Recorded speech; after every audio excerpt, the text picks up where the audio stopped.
guys, it is June 28th, Saturday, and we are in Ada, Minnesota at Norman County Raceway Park.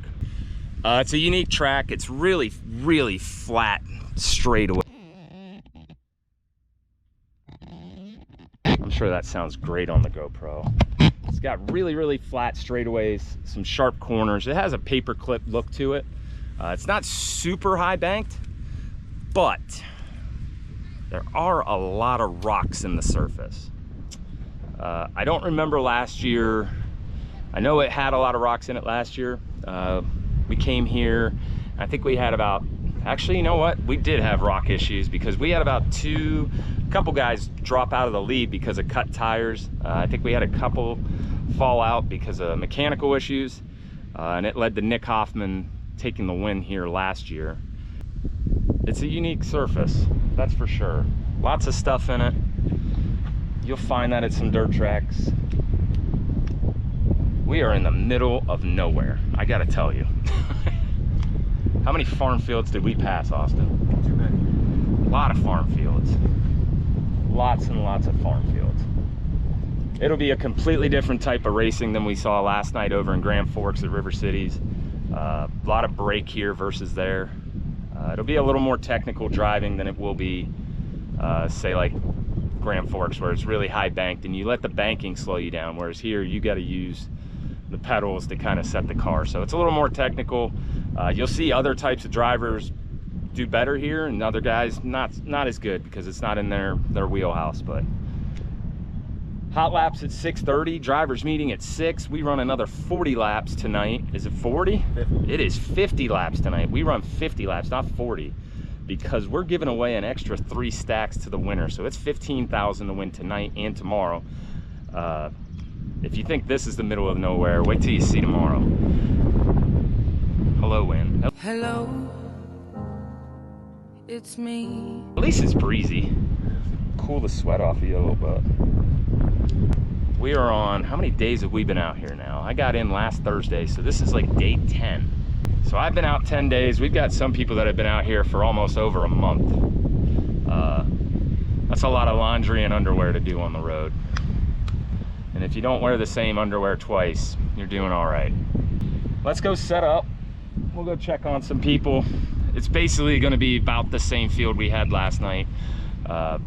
Maybe a couple new cars, but for the most part, we're right on that border of not doing Group A and B, which is anything under 28 cars. So 27 cars or less. Everybody runs one group, 3 heat races, 1 LCS, and go. So it's a little different tonight. We gotta wait and see if we get to A and B, or if it's gonna be, man, one group's tough if you pull a late pill. So we'll find out. Let's go set up. Ada 2025.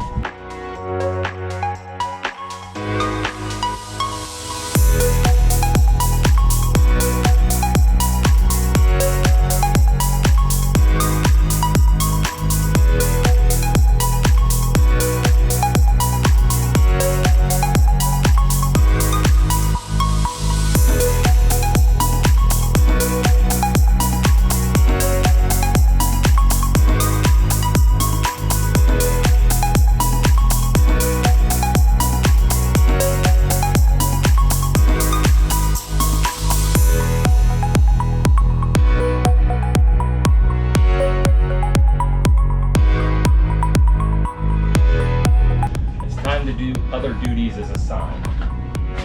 So we're changing the old cornhole boards to the new look.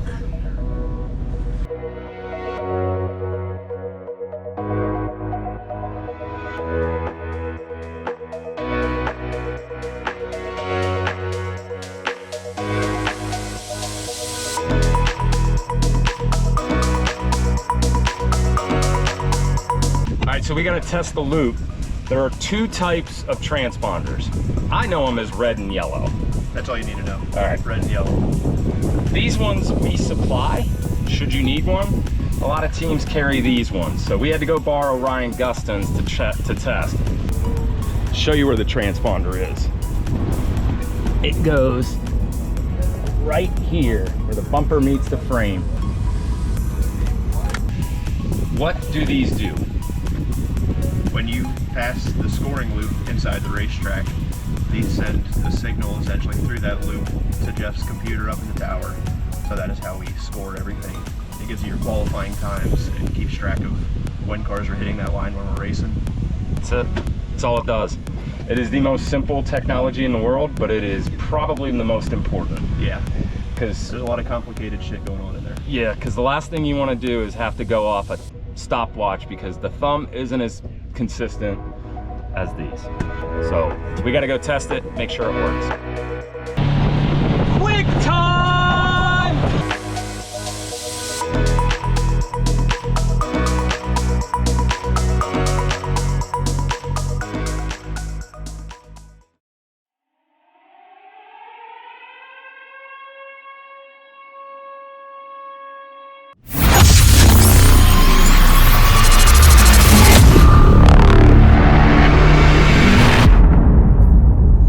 Hey guys, my name is Layla, and I'm gonna go interview Boom Briggs. Oh, you betcha, yeah. And I'm gonna ask him some questions. So, Boom has been helping us out all weekend. And I think it'll be pretty interesting to go interview him. So we're gonna go and see if we can find him. Here is my car right here. This is Zach, and we're gonna see if we can find Boom. Where's Boom? Over here. Come on in. What are you doing? I What are you got doing? yeah. Dirt Vision. Well, Outlaws. I don't know. What are you doing? I gotta interview Boom because they told me that you tell him to go away. Who told you to do this? One of the Outlaw guys. You mean the clowns? The clowns. The clowns sent you over here. Ask them. I call them the clowns. They're Okay. scared of me. That's why they sent you in here. They took advantage of a young, sweet girl. Okay. Anyways, they wanted to know who the better driver is. What do you mean, you or your sister? Yeah. Not answering that. You're not answering. Okay. Well, tell them. Listen to me. You're more of a gasser than she is. She's a little bit smoother. Okay. That's what. But they wanted to we're know. working on that, aren't we? Yeah. Yeah, We're working on it. Both ways. both ways. Yep. You're gonna drive straighter and a little easier, so you don't fly out of the place. She tried flying out of the place last night going in turn one. She's not scared. Quit dragging the brake like it's a sprint car. Yeah, no more dragging the brake. No And more quit- dragging the brake. Well, you jab the brake pedal, and then it turns you sideways. It's easier to turn that way. I wish Uncle Don was here. Because we'd have way more fun. All right. Well, thanks for. Well, the yeah, interview. come back if you got any more questions. All right, will do. See you later, senorita. Here's Tim. Right here, what not to do with the fucking track. Okay, guys, you heard it from Boom. He didn't really want to answer. Didn't want to talk. No, not really. But yeah, we kind of got an answer out of him, so it's better than nothing. So we're going back to the trailer, and we're gonna report back. Pretty hot out at Ada here. Hopefully the track stays good. So we're excited for night 3, night 2 of racing. So Check it out, I'm Nick Hoffman. okay, so we're back. We can interview Jordan next. Jordan, do you got anything to say about today's races? It's a good day to watch a World of Outlaws Real American Beer Late Model race. Yeah, that's right. Hopefully it cools down a little bit though. Yeah. I love that you guys started your first World of Outlaw event as a late model and not a sprint. Yeah. Suck on that, right. sprints.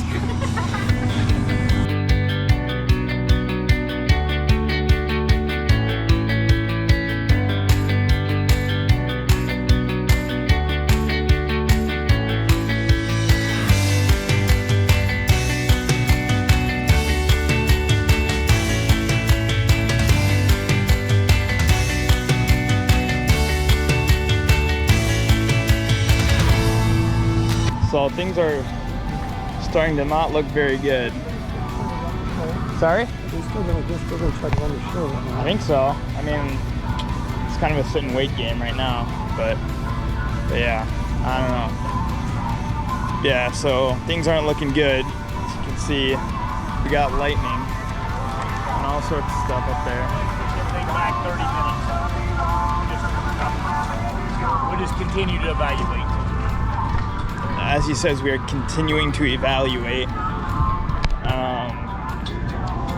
But pushing everything back 30 minutes. We'll see how it goes. Shit! So we got a little moisture coming in. We've avoided all the big stuff so far, but we are officially in a holding pattern. Promoter says we'll be good to go at 7, but we're gonna have to give these guys a chance to unload, get everything ready, and fire back up. So in the meantime, I'm gonna try to have myself a little tweet. For punch. With no straw. I gotta find the straw. So yeah, we're in a holding pattern for right now. There's another cell building. It's just one of those things we're gonna have to see, but it wasn't supposed to rain today. It wasn't supposed to rain last night. It did late after our race. It wasn't supposed to rain today, but I'm from Atlanta and I thought weather was unpredictable there, but this ain't nothing. We'll just have to keep plugging along here and see if we're going. All right, so we blew the horn. We were supposed to start at 6:30, then it got pushed to 7, then it got pushed to 7:30, and now it looks like we're gonna finally get cars on the track at 7:45. It looked like we were about to get absolutely blitzed. And I'm sure you're looking right at the sun. So the track, it didn't really rain too hard. It was goofy rain. It had big fat drops, but nothing really super hard and consistent. So the track held up pretty good, but they opened it up a little bit, got a little moisture in it, closed it back up. Then we had another little rain that really slicked it off, and then they went back out, tilled it up, packed it back in fairly quickly too. It looks like just the bottom of the track is a little wet and slimy and tacky. But for the most part, I just whipped around the track and it's ready to go. So once they get out here, they'll probably just do a couple laps around the bottom and pack, and then we should be able to go green, white, checkered on these things. So it's gonna be another night where it should have been a woosah kind of night, and now it's gonna be go, go, go, go, go, go, go, go, go, because you don't want to keep people at a racetrack until 10, 11, midnight.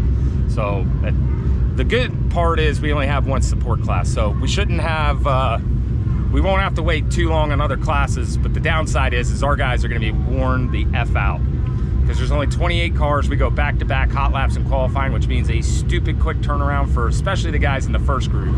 Because I mean, it takes 90 seconds to a minute, or to 2.5 minutes maybe, to run each hot lap session, considering if you run them down on an extra lap. So it'll be a crazy quick turnaround for that. Opening ceremonies right back into heat racing. So if you pulled like the 1, 2, 3, like first few groups on hot laps and you're in heat 1, the first third of your night, or hell, it might be, it's more than a third of the night, 3/4 of your night is done within 45 minutes.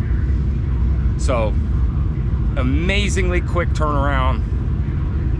I have sympathy for the teams. I've been in those positions. It's a lot of stress, anxiety. You don't want to forget things, and sometimes you forget to do some things. So the other part about tonight is this is night 2 in a row of racing. It's supposed to be 3 nights, so this is about the time you start to see maybe batteries die in the receivers, because guys leave them on or leave the battery in them. So made sure I packed a couple batteries in the pocket so we have batteries ready to go and not hold up the show. It's a very solid crowd though, even with the drizzle. So good little crowd.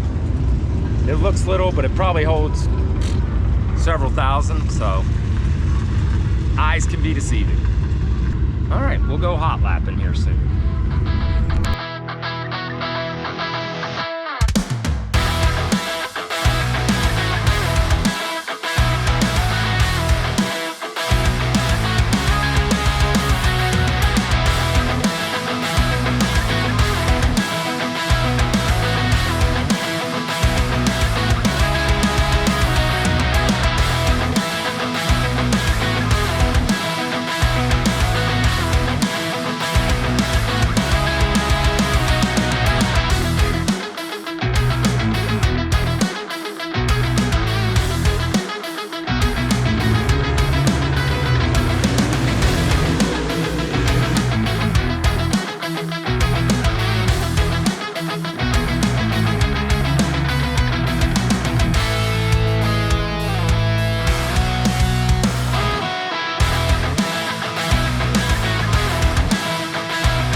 We've already blown the horn. Street Stocks just finished their feature. I've probably got close to 5 minutes. About to blow the 5-minute horn. I'm close to that probably. It's 50 laps. One of the things we're seeing is the track's heavy from all the rain. It wasn't like a ton of rain, but it's a ton of moisture in the track. And what that means is these cars are gonna have a tendency to run hot. I said earlier that we were gonna have some braking and stuff, but with the moisture, I mean, it is damn near wide open, and that's a lot of stress on the motor. So, got a couple guys running hot. Could see some engine issues. We already had one blow up. Another wrinkle in the story. It's 9:53. We were qualifying at 8:02. So that's a very, very quick show. These guys have been sprinting. I've been sprinting. We've all been sprinting. Maybe even the fans are sprinting. Who knows? You can see right now we got a street stock overheating.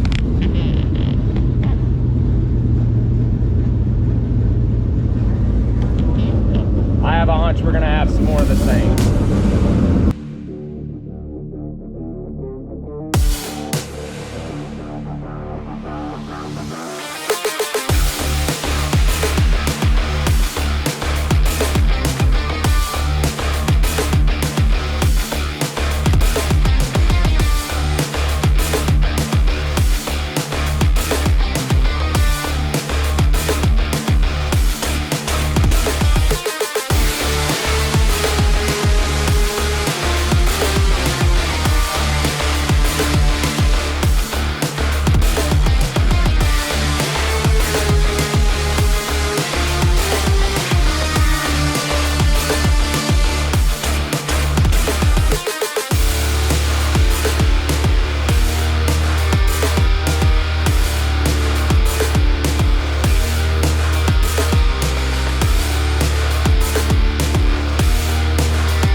This time by the Barrett's Performance, 1 lap to go.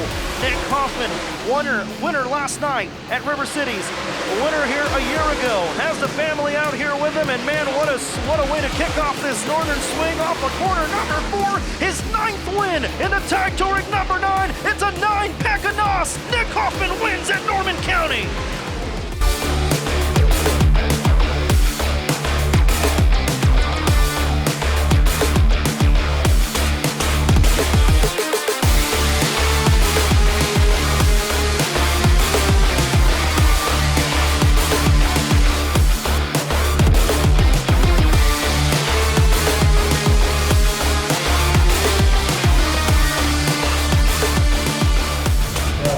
That's gonna do it for Ada, Minnesota here at Norman County Raceway. A couple cautions, had a couple blown tires. The rocks in the surface, they'll cut a tire easily, so a couple of them got bit by it, even Bobby Pierce. He made a charge up through there to get towards it. I know he got inside the top 10. I don't know exactly where he finished, but Nick Hoffman wins again, 2 in a row. He said he's going to change his address to Ada, Minnesota. Won here last year, put on a clinic again tonight. I'd say he has that thing dialed in for this surface, so congrats to him. Great to see the 74X. Mentioned earlier, it's good to see him qualify well.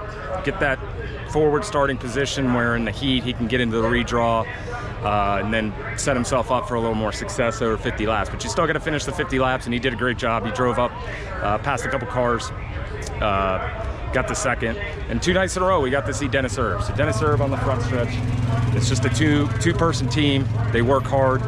It is 10:37. We raced an entire program in almost 2.5 hours. Hats off to everybody. The drivers, the crews, the staff, Norman County. So we'll clean everything up, go back to the hotel, fall asleep, and wake up. We have a long drive to start the morning. We got to go well out Bismarck and north. We are damn near in Winnipeg tomorrow. This will be the furthest west I've been besides going out to Yosemite and going out to California and flying in there. So let's go clean up, pack everything up. One more night. I can't even wash the suit. There's no laundry at that hotel, so done. Shoot, it's Groundhog's Day, Nick. I'm gonna change my address. You like